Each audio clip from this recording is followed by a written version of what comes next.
1900 সালের 22 অক্টোবর সকালবেলা উত্তরপ্রদেশের শাহজাহানপুরে জন্ম নেন এক বীর সাহসী সন্তান যার নাম অশফাকুল্লাহ খান। তিনি জন্মেছিলেন মুসলিম পরিবারে, কিন্তু তার হৃদয়ে একটাই ধর্ম বাস করত, ভারতবর্ষ।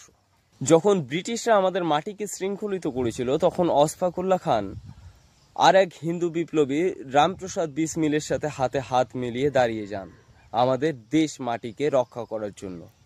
তার সর্বদাই প্রচেষ্টা ছিল ঐক্যের শক্তি তৈরি করার। ধর্ম তাদের আলাদা করতে পারেনি।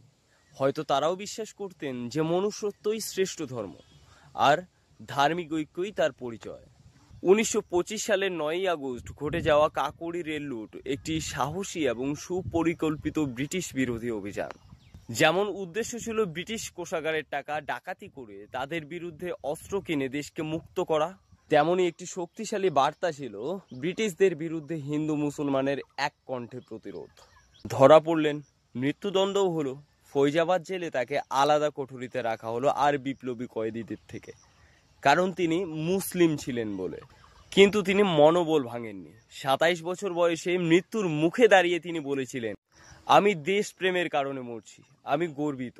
মৃত্যুও যদি দেশের জন্য হয় তবে সেটাই জীবন।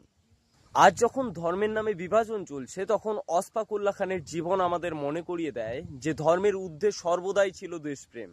তিনি ছিলেন এক শক্তিশালী সাহসী যোদ্ধা, যার হৃদয়ে দেশের প্রতি ভালোবাসাই দিয়ে যায় তার সবচেয়ে বড় পরিচয়।